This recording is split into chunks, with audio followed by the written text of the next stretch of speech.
और इसी बीच कांग्रेस के राष्ट्रीय अधिवेशन में राहुल गांधी का उद्बोधन शुरू हो गया। आइए सुनते हैं। वरिष्ठ नेता,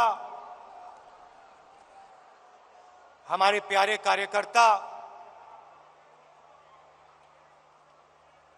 भाइयों और बहनों,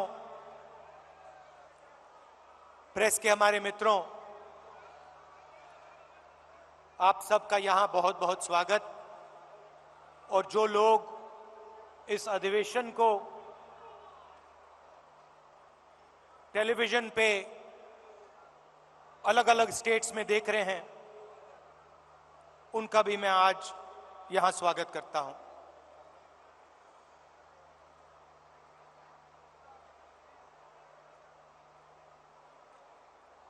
चार महीने कन्याकुमारी से श्रीनगर तक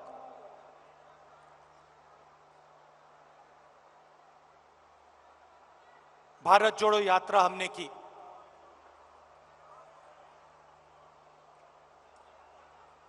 वीडियो में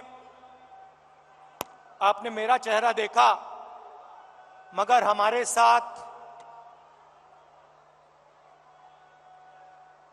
लाखों लोग चले थे। हर स्टेट में चले, बारिश में, गर्मी में, बर्फ में, एक साथ हम सब चले।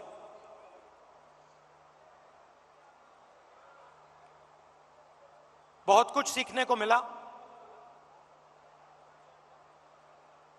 अभी जब मैं वीडियो देख रहा था, मुझे बातें याद आ रही थी।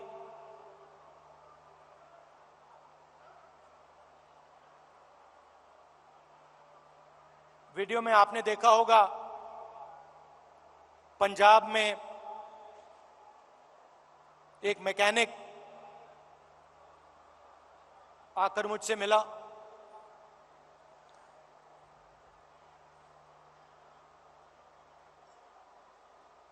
मैंने उसके हाथ पकड़े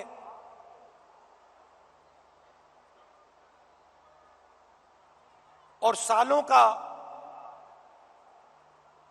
सालों की जो तपस्या थी उसकी, सालों का जो दर्द था, जो खुशी, जो दुख, जैसे ही मैंने उसके हाथ पकड़े,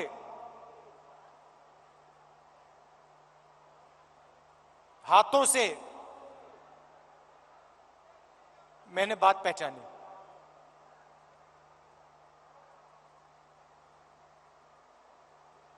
वैसे ही लाखों किसानों के साथ जैसे ही हाथ पकड़ते थे, जैसे ही हाथ मिलाते थे, गले लगते थे, एक ट्रांसमिशन सा हो जाता था। शुरुआत में बोलने की जरूरत होती थी,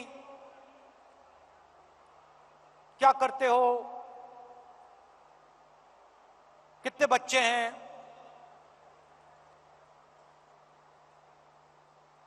क्या मुश्किलें हैं। ये एक डेढ़ महीना चला।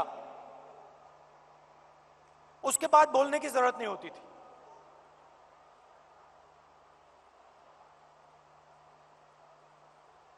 जैसे ही हाथ पकड़ा,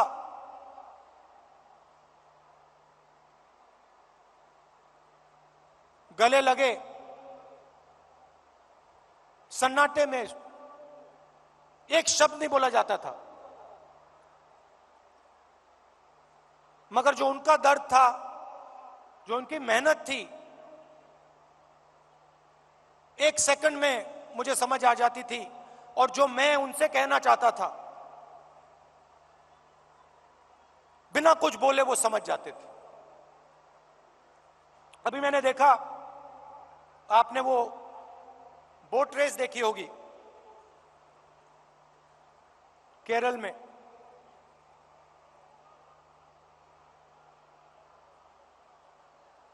उस समय जब मैं बोट में बैठा था,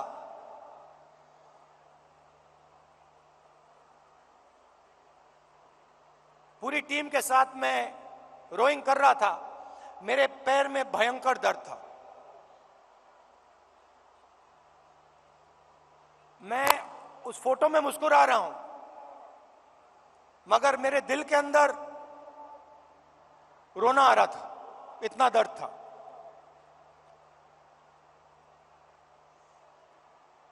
मैंने यात्रा शुरू की। काफी फिट आदमी हूं, 10-12 किलोमीटर ऐसे ही दौड़ लेता हूं। घमंड था, मैंने सोचा था 10-12 किलोमीटर चल लेता हूं तो 20-25 किलोमीटर चलने में क्या बड़ी बात। मेरी माइंड में यह था। पुरानी इंजरी थी, कॉलेज में चोट लगी थी फुटबॉल खेलते हुए, मुझे याद है। मैं दौड़ रहा था, मेरे दोस्त ने पीछे से अड़ंगी मार दी और घुटने में चोट लगी।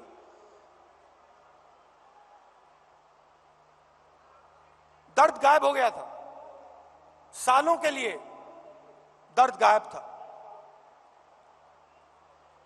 और अचानक जैसे ही मैंने यात्रा शुरू की, दर्द वापस आ गया।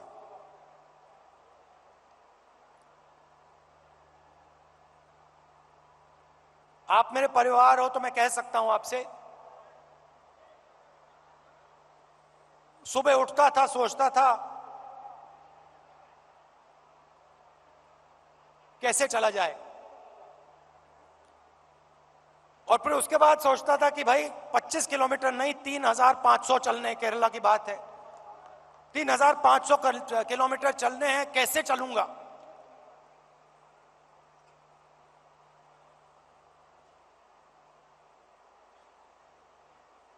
और फिर कंटेनर से उतरता था, चलना शुरू करता था, लोगों से मिलता। तो पिछले पहले 10-15 दिन में, जिसको आप अहंकार कह सकते हो, घमंड कह सकते हो, वो सारा गायब हो गया।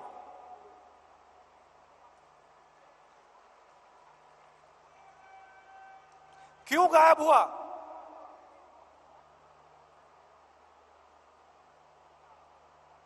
क्योंकि भारत माता ने मुझे मैसेज दिया, देखो तुम अगर निकले हो, अगर कन्याकुमारी से कश्मीर चलने निकले हो,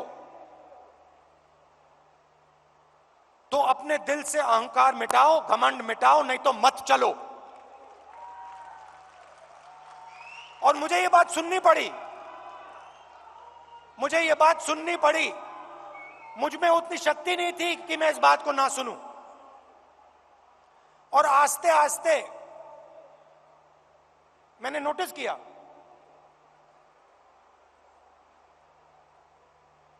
मेरी आवाज चुप होती गई। पहले किसान से मिलता था, मैं उसको अपना ज्ञान समझाने की कोशिश करता था। थोड़ी जो मुझ में जानकारी है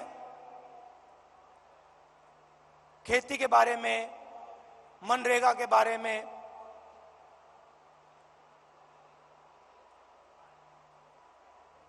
फर्टिलाइजर के बारे में, मैं कहने की कोशिश करता था।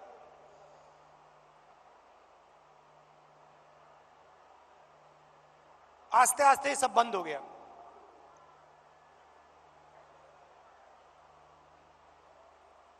शांति सी आ गई।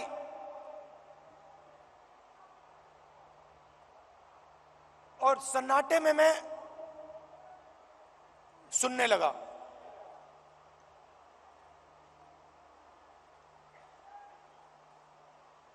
ये आस्ते आस्ते आस्ते आस्ते ये बदलाव आया। और जब मैं जम्मू कश्मीर पहुंचा,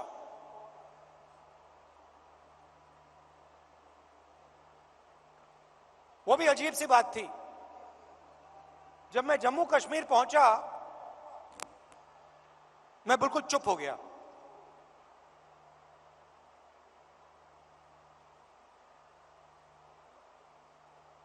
कह लो जैसे मेडिटेशन करता है प्रियंका और मैं, विपासना करते हैं, वैसी बात हो गई कि बिल्कुल चुप हो गया मैं।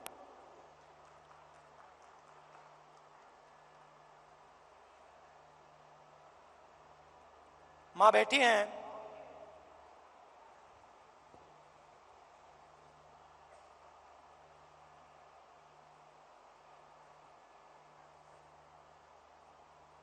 मैं छोटा सा था, 1977 की बात है।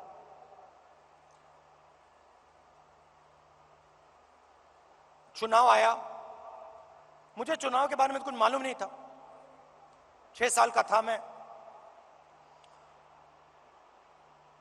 एक दिन घर में अजीब सा माहौल था। मैं मां के पास गया, बैठी हुई हैं, इधर नहीं देख रही हैं।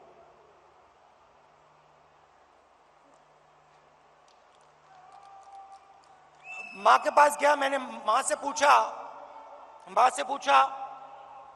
मम्मी क्या हुआ? और मां कहती हैं हम घर छोड़ रहे हैं।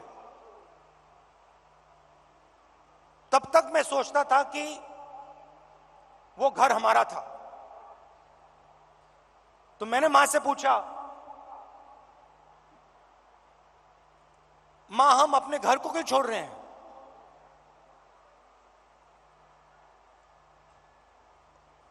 और पहली बार मां ने मुझे बताया कि राहुल ये हमारा घर नहीं है, ये सरकार का घर है और अब हमें यहां से जाना है।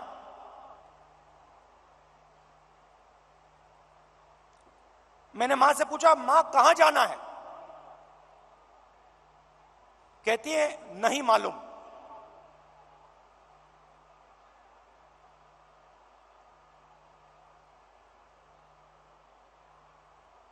नहीं मालूम कहां जाना है। मैं हैरान हो गया। मैंने सोचा था कि वो हमारा घर था।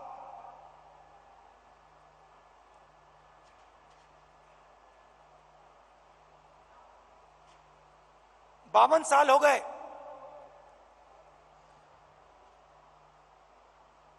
मेरे पास घर नहीं है, आज तक घर नहीं है। और हमारे परिवार का जो घर है वो इलाहाबाद में है, वो भी हमारा घर नहीं है। तो जो घर होता है उसके साथ मेरा बड़ा अजीब सा रिश्ता है। मैं 12 तुगलक लेन में रहता हूं, मगर मेरे लिए वो घर नहीं है। तो जब मैं निकला, कन्याकुमारी से निकला, मैंने अपने आप से पूछा कि भाई मेरी जिम्मेदारी क्या बनती है।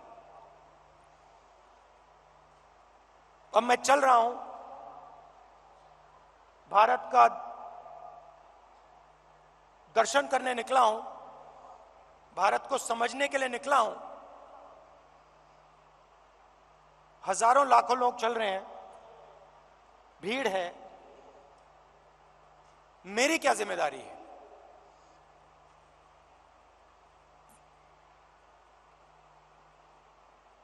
मैंने थोड़ी देर सोचा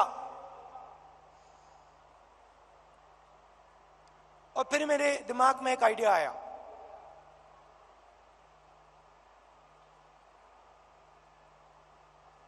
मेरे ऑफिस के लोगों को मैंने बुलाया जो मेरे साथ थे, मेरे साथ चल रहे थे। मैंने उनको कहा, देखिए यहां पे हजारों लोग चल रहे हैं, धक्का लगेगा, लोगों को चोट लगेगी, बहुत भीड़ है। हमें एक काम करना है, मेरे साइड में, मेरे सामने 20-25 फुट आगे, इस तरफ 20-25 फुट, इस तरफ 20-25 फुट, ये जो जगह है, ये जो खाली जगह है जिसमें हिंदुस्तान के लोग आएंगे, हमसे मिलने आएंगे,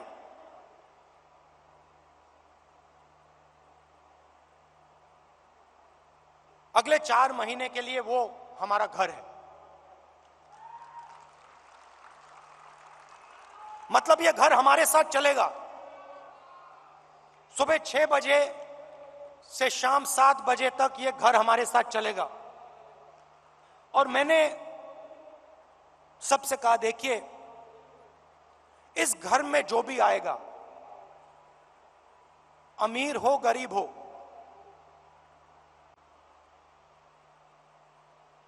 बुजुर्ग हो युवा हो बच्चा हो, किसी भी धर्म का हो, किसी भी स्टेट का हो, हिंदुस्तान से बाहर का हो, जानवर हो, उसको यह लगना चाहिए कि मैं आज अपने घर आया हूं।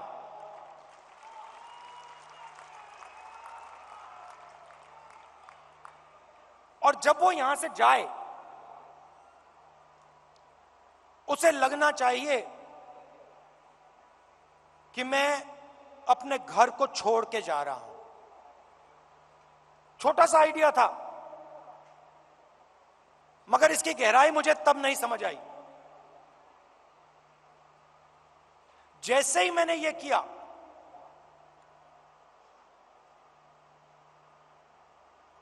जिस दिन मैंने यह किया, उस दिन यात्रा बदल गई, जादू से बदल गई।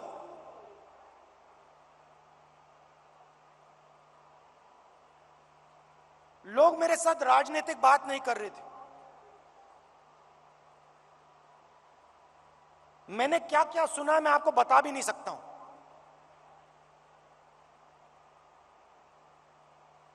हिंदुस्तान की महिलाओं ने मुझे क्या कहा है इस देश के बारे में, मैं आपको बता नहीं सकता हूं।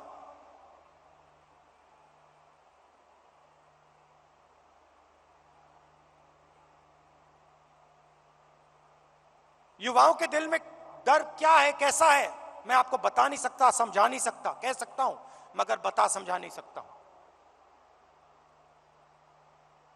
कितना बोझ उठा रहे हैं।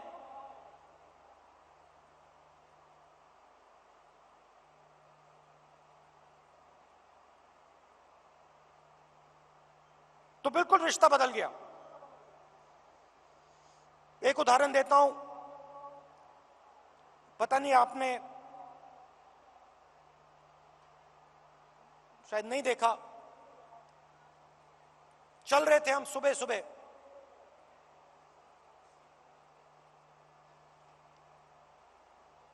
साइड में एक महिला भीड़ में खड़ी थी। झिझक के उसने ऐसे किया मुझे। जैसे ही मैंने देखा, मैंने उसको बुलाया।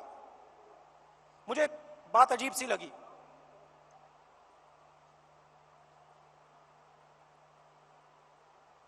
मेरे पास आई, मैंने हाथ पकड़ा, मुझे एकदम मालूम पड़ गया कि कुछ ना कुछ गलत है। जैसे मैं प्रियंका का हाथ पकड़ता हूं, वैसे मैंने उसका हाथ पकड़ा था। कोई फर्क नहीं। मैंने सोचा उस समय, मैंने उस समय सोचा ये मेरी बहन नहीं है, ये मैं क्या कर रहा हूं? जो मेरा प्यार मेरी बहन के लिए है, मैं इसको कैसे दे रहा हूं? अजीब सा लगा।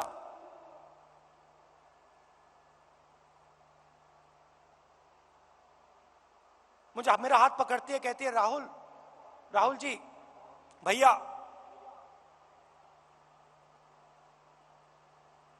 मैं आपसे मिलने आई हूं।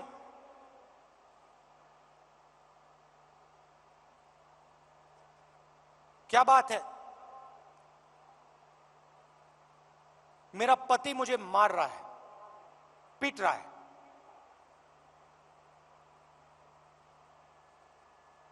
मैंने कहा कब? कहती है अभी अभी वो मुझे मार रहा था, मैं घर से भागी हूं आपसे मिलने। तो मैंने कहा कि पुलिस को बुलाएं। कहती है नहीं नहीं नहीं, पुलिस को नहीं बुलाइए।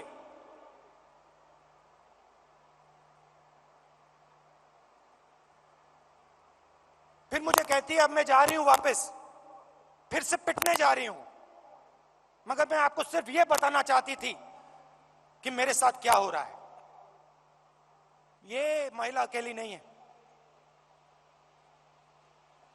ऐसी लाखों करोड़ों महिलाएं इस देश में। तो ये सब मुझे सुनने को मिला, और इस घर को हम आस्ते आस्ते आस्ते जम्मू कश्मीर तक ले गए।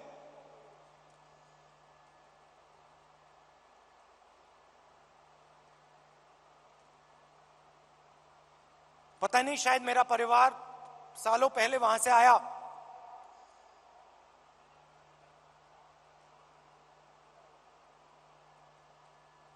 मैंने सोचा कि अजीब सी बात है, कन्याकुमारी से कश्मीर तक मैं ये इस छोटे से घर को ले जा रहा हूं, और यहां मुझे लग रहा है कि मैं वापस अपने घर जा रहा हूं।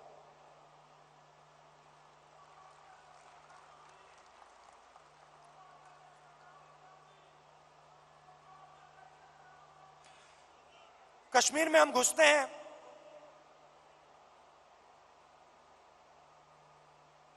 वैली से पहले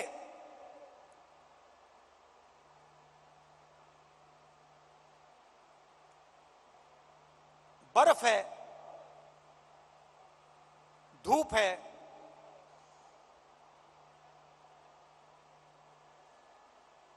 जैसे आज, और हजारों लोग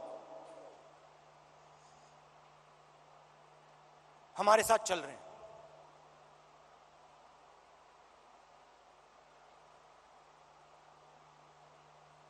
एक लड़का आता है मेरे पास, मेरे साथ चलता है और मुझसे कहता है राहुल जी मैं आपसे एक सवाल पूछना चाहता हूं। मैंने कहा क्या? कहता है राहुल जी जब कश्मीर के लोगों को दुख होता है, जब हमारे दिल में चोट लगती है,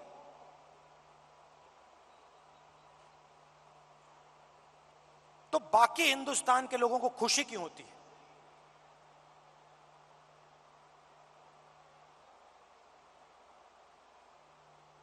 मैंने कहा गलतफहमी में हो, ऐसी कोई बात नहीं है। मैं कन्याकुमारी से यहां तक आया हूं, मैं दावा देके कह सकता हूं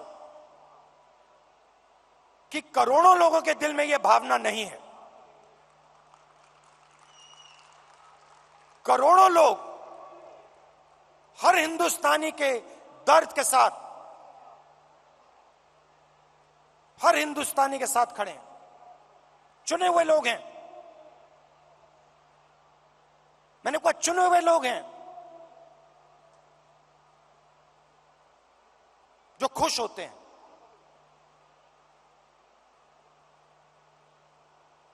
हजारों में होंगे, मगर हिंदुस्तान में करोड़ों लोग हैं। मेरी आंख में आंख मिलाता है, कहता है राहुल जी आज आपने मुझे बहुत खुश कर दिया, आपने मुझे बहुत खुश कर दिया।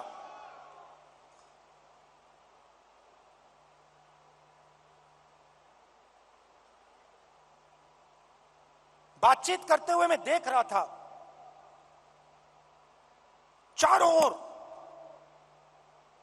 ओर तिरंगा, सड़क पे तिरंगा, पहाड़ों पे तिरंगा, पीछे तिरंगा, आगे तिरंगा, सब जगह तिरंगा।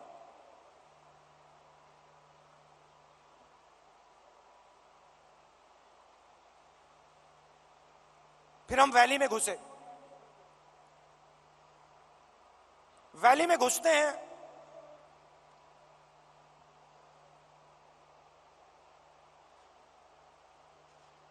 बादल छा जाते हैं,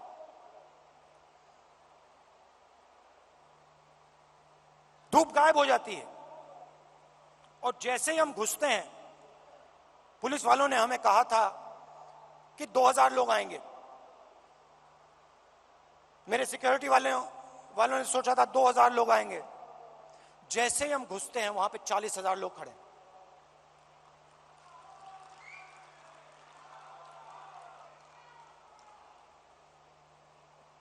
जैसे ही पुलिस वालों ने 40,000 लोगों को देखा, रस्सी छोड़ के भाग गए। हम देख रहे हैं जिसको रोप पार्टी कहते हैं, वो सब गायब हो गई।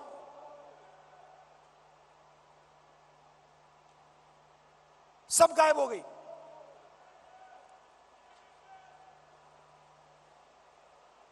मैं देख रहा था,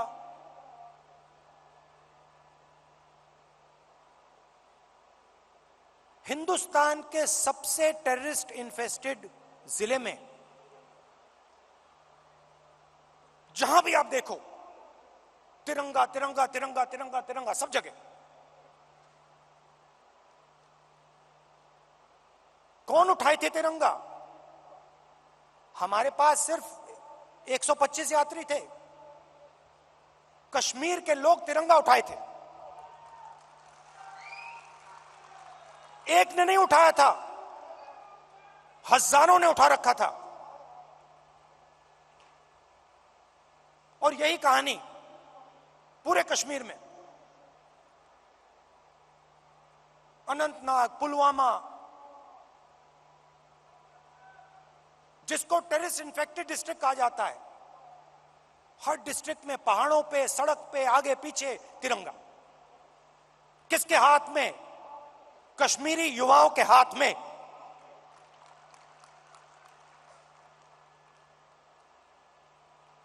सीआरपीएफ के लोग मुझसे कह रहे, भैया ये तो हमने कभी जिंदगी में नहीं देखा, ये क्या हो गया?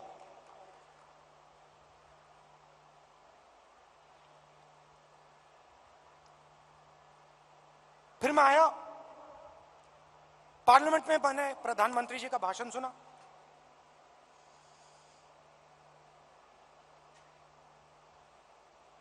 कहते हैं कि मैंने भी जाके लाल चौक में तिरंगा फहराया था।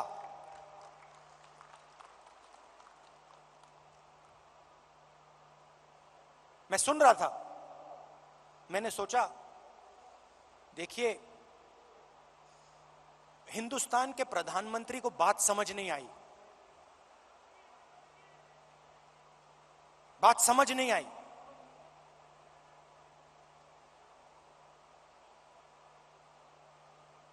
नरेंद्र मोदी जी ने बीजेपी के 15-20 लोगों के साथ जाकर लाल चौक पे तिरंगा फहराया। भारत जोड़ो यात्रा ने लाखों कश्मीरी युवाओं के हाथ से तिरंगा फहराया।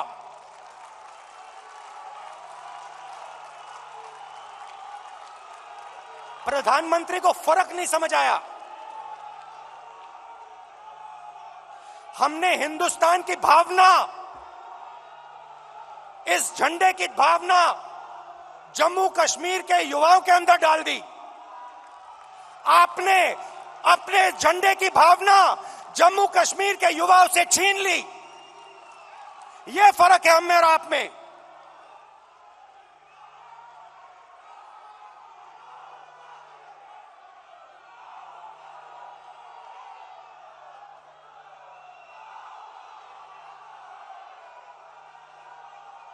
ये जो झंडा है, ये जो तिरंगा है, ये दिल की भावना है। ये दिल के अंदर से आती है। हमने इस भावना को कश्मीर के युवाओं के दिल के अंदर जगाया। हमने उनसे नहीं कहा कि भैया तुम्हें तिरंगा लहराना है, तुम्हें तिरंगा उठा के चलना है। नहीं, किसी से नहीं कहा। अपने आप आए, हजारों लाखों आए, और अपने हाथ में तिरंगा उठा के चले। क्यों चले? मैं आपको बताता हूं। कश्मीरी युवा ने मुझे कहा, मुझे कहता है, राहुल जी आज मैं आपके साथ तिरंगा लिए चल रहा हूं, जानते हो क्यों? मैंने कहा क्यों? कहते क्योंकि आपने हम पर और मुझ पर भरोसा किया है। आपने अपना दिल हमारे लिए खोला है और हम अपना दिल आपके लिए खोलेंगे।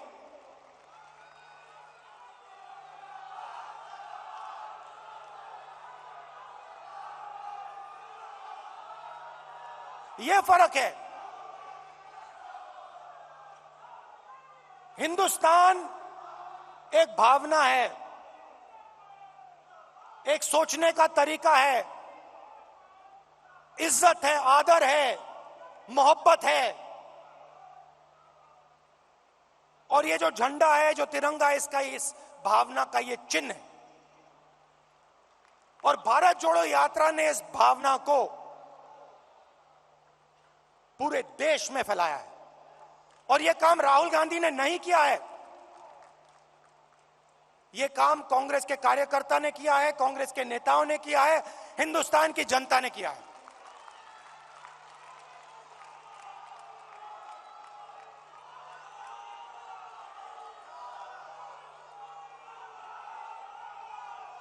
अब देखिए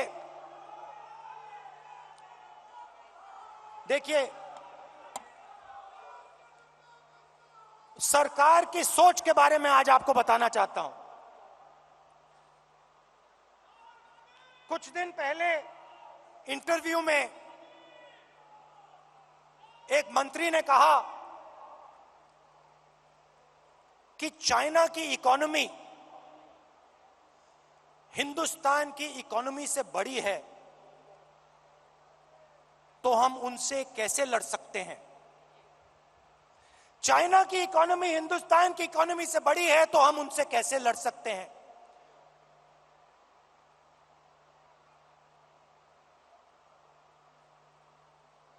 जब अंग्रेज हम पर राज करते थे, क्या उनकी इकोनॉमी हमारी इकोनॉमी से छोटी थी?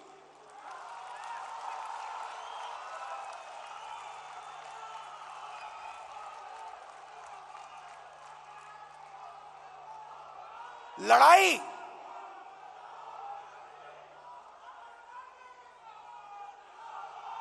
इसका मतलब जो आपसे शक्तिमान है उससे आप लड़ो ही मत, जो आपसे कमजोर है उसी से लड़ो।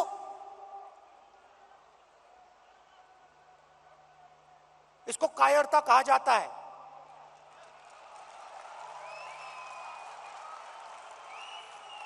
सावरकर की विचारधारा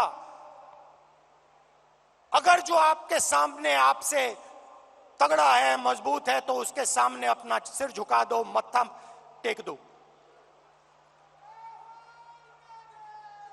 हिंदुस्तान के मंत्री कह रहे हैं, हिंदुस्तान का मंत्री चाइना से कह रहा है कि आपकी इकोनॉमी हमसे बड़ी है, तो हम आपके सामने खड़े नहीं हो सकते हैं। इसको क्या नेशनलिज्म कहते हैं? इसको देशभक्ति कहते हैं क्या? ये कौन सी देशभक्ति है? ये कौन सी देशभक्ति है? जो आपसे कमजोर है उसको आप मारो, और जो आपसे मजबूत है उसके सामने आप झुक जाओ। शब्द है इसके लिए। महात्मा गांधी कहते थे, सत्याग्रह की बात करते थे। सत्याग्रह का मतलब सत्याग्रह का मतलब सत्ता के रास्ते को कभी मत छोड़ो, सत्य के रास्ते को कभी मत छोड़ो। इनके लिए एक नया शब्द है आरएसएस बीजेपी वालों के लिए। हम है सत्याग्रही, वो है सत्याग्रही। ये सत्ता के लिए कुछ भी कर लेंगे, ये किसी से भी मिल जाएंगे, किसी के सामने झुक जाएंगे सत्ता के लिए। ये इनकी सच्चाई है। आखिरी बात, और मुझे बात समझ नहीं आई, पार्लियामेंट हाउस में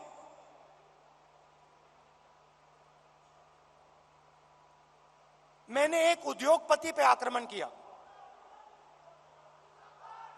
अदानी जी पे मैंने आक्रमण किया। मैंने कहा कि अदानी जी 609 नंबर से दूसरे नंबर तक कैसे पहुंचे। आपकी जो फॉरेन पॉलिसी बनती है, चाहे वो बांग्लादेश हो, चाहे वो इजराइल हो, ऑस्ट्रेलिया हो, श्रीलंका हो, सब जगह उनको फायदा मिलता है। इजराइल में सारे के सारे डिफेंस के कॉन्ट्रैक्ट मिल गए। श्रीलंका में एक व्यक्ति कहता है कि राजापाक्सा जी ने उन्हें कहा कि नरेंद्र मोदी जी ने दबाव डालकर अदानी जी को कॉन्ट्रैक्ट दिलवाया। तो मैंने सिर्फ एक सवाल पूछा, नरेंद्र मोदी जी आपका अदानी जी से रिश्ता क्या है? मैंने और कुछ नहीं कहा, मैंने सिर्फ सवाल पूछा, भैया बता दो रिश्ता क्या है। और मैंने ऐसे एक फोटो दिखाई, उसमें नरेंद्र मोदी जी ऐसे बैठे हैं। नरेंद्र मोदी जी अदानी जी के हवाई जहाज में रिलैक्स करते हुए दिख रहे हैं। तो मैंने पूछा, भैया बता दीजिए रिश्ता क्या है। अब आपने नोटिस किया होगा कि पूरी की पूरी सरकार, सारे के सारे मंत्री अदानी जी की रक्षा करने लग गए।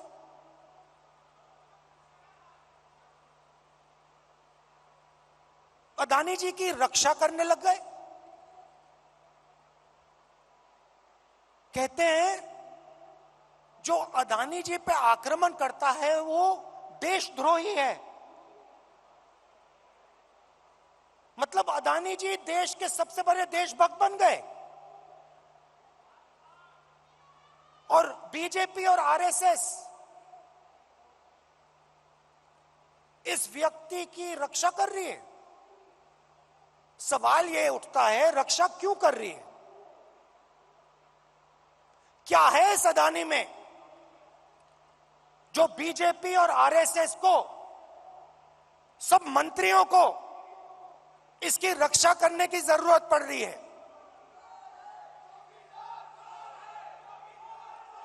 नहीं, सुनिए, और सबसे बड़ा सवाल ये जो शेल कंपनीज हैं,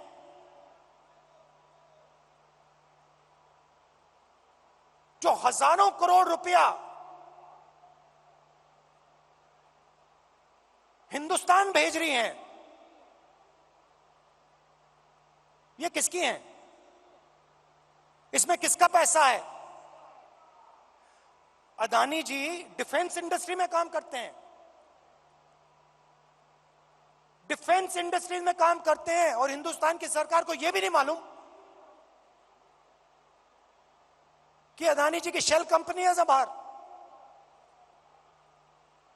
इसमें इन्वेस्टिगेशन क्यों नहीं हो रहा? जेपीसी क्यों नहीं हो रही? डिफेंस का मामला है, देश की रक्षा का मामला है, पता तो लगाना चाहिए ये पैसा किसका है, शेल कंपनीज किसकी हैं, मगर नहीं।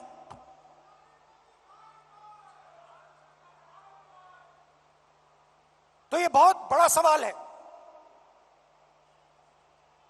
एलआईसी का इन्वेस्टमेंट है, उनका नुकसान हुआ है। ऑस्ट्रेलिया में फोटो दिखती है, नरेंद्र मोदी जी बैठे हैं, स्टेट बैंक चेयरमैन बैठे हैं, वहां के चीफ मिनिस्टर बैठे हैं, अदानी जी बैठे हैं एक मेज पर। स्टेट बैंक $1 बिलियन का लोन दे रहा है। नरेंद्र मोदी जी उस मेज पे क्यों बैठे हैं?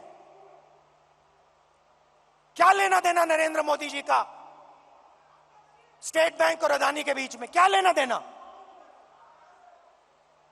तो ये सवाल है, और ये सवाल मैंने पूछे, नरेंद्र मोदी जी से पूछे। बहुत सीधा जवाब था, कोई रिश्ता नहीं है। सिंपल सा जवाब था। हमने पूछा रिश्ता क्या है, नरेंद्र मोदी जी कह सकते थे कोई रिश्ता नहीं।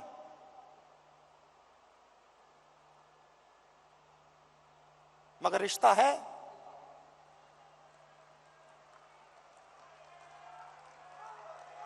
रिश्ता है। भाइयों और बहनों,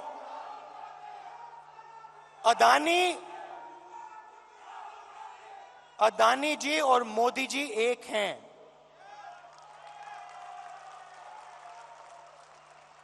एक हैं। और देश का पूरा धन, पूरा का पूरा धन एक व्यक्ति के हाथ में जा रहा है। Airports, ports, defence, infrastructure, storage, agricultural storage, सेब, हिमाचल प्रदेश में सेब, कश्मीर में सेब, पूरा का पूरा धन एक व्यक्ति के हाथ में जा रहा है। और जब हम प्रधानमंत्री से पूछते हैं ये 609 से 2 कैसे पहुंचा, बस ये बता दीजिए रिश्ता क्या है, हमारी पूरी की पूरी स्पीच एक्सपंज हो जाती है। खारगे जी की पूरी स्पीच एक्सपंज हो जाती है। अदानी जी के बारे में हिंदुस्तान के पार्लियामेंट हाउस में सवाल नहीं पूछा जा सकता है। हम पूछेंगे, एक बार नहीं हजारों बार पूछेंगे, रुकेंगे नहीं। जब तक सच्चाई नहीं निकलेगी, अदानी जी की सच्चाई नहीं निकलेगी, तब तक हम नहीं रुकेंगे।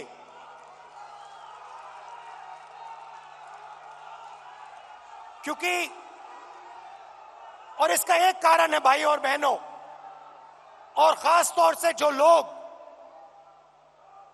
अदानी जी की कंपनी में काम करते हैं, उनसे मैं कहना चाहता हूं, ये आपकी जो कंपनी है, ये देश को नुकसान पहुंचा रही है। ये देश के पूरे इंफ्रास्ट्रक्चर को छीन रही है। भाइयों और बहनों, याद रखिए, आजादी की लड़ाई भी ईस्ट इंडिया कंपनी के खिलाफ हुई थी। वो भी एक कंपनी थी। उस कंपनी ने भी हिंदुस्तान का सारा धन, सारा इंफ्रास्ट्रक्चर,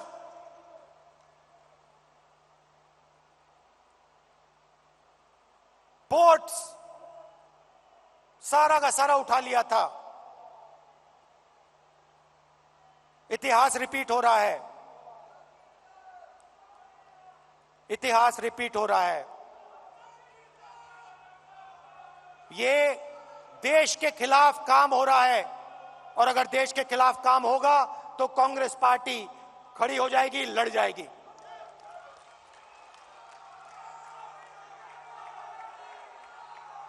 आखिरी बात कहना चाहता हूं, देखिए, यह पार्टी तपस्वियों की पार्टी है। यह पुजारियों की पार्टी नहीं है। यह तपस्वियों की पार्टी है।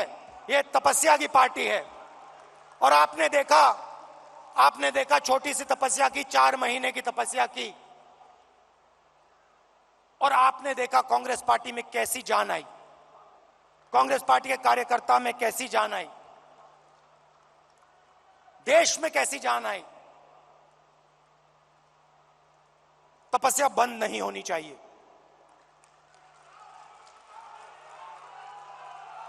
तपस्या बंद नहीं होनी चाहिए। प्रोग्राम चलना चाहिए। तपस्या का प्रोग्राम होना चाहिए। उसमें हर कांग्रेस के कार्यकर्ता को शामिल होना चाहिए, हर नेता को शामिल होना चाहिए। उस प्रोग्राम में दर्द लगना चाहिए, मुश्किल होनी चाहिए, पसीना निकलना चाहिए, चोट लगनी चाहिए। खारगे जी कांग्रेस के प्रेसिडेंट हैं, सीनियर नेता बैठे हैं। तपस्या का प्रोग्राम बनाइए,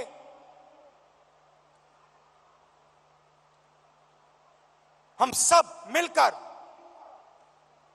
तपस्या में शामिल होंगे, अपना खून अपना पसीना इस देश को देंगे। और जैसे मैं आपको गारंटी देता हूं, जैसे ही हम तपस्या में खड़े हो जाएंगे, पूरा का पूरा हिंदुस्तान हमारे साथ तपस्या में खड़ा हो जाएगा, क्योंकि यह देश तपस्वियों का है।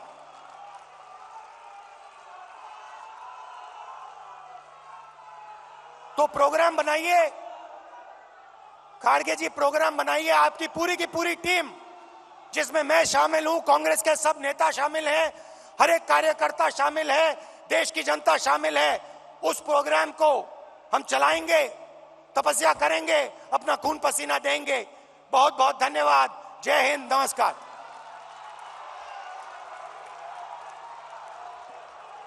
बहुत बहुत शुक्रिया राहुल जी। एक जोशीले, एक इंस्पायरिंग आपके इस अभिभाषण ने कांग्रेस के कार्यकर्ताओं में जान फूंक दी। एक जोर से नारा लगाएंगे, जोड़ो जोड़ो, और जोर से जोड़ो जोड़ो, जोड़ो जोड़ो। साथियों, ठीक 1:30 पर यानी 1:30 बजे कांग्रेस के सम्मानित अध्यक्ष आदरणीय मल्लिकार्जुन खड़गे जी अपना अध्यक्षीय भाषण देंगे और 2 बजे इस 85वें महाअधिवेशन की कार्यवाही संपन्न हो जाएगी। मैं फिर दोहराता हूं, लगभग 30 मिनट के बाद ठीक 1:30 बजे कांग्रेस अध्यक्ष सम्मानीय मल्लिकार्जुन खड़गे जी अपना अध्यक्षीय भाषण देंगे और 2 बजे इस 85वें महाअधिवेशन की कार्यवाही पूरी हो जाएगी। इसलिए अगले 30 मिनट तक आप अपना अपना स्थान ग्रहण करें। बहुत बहुत धन्यवाद। धन्यवाद सुरजेवाला जी।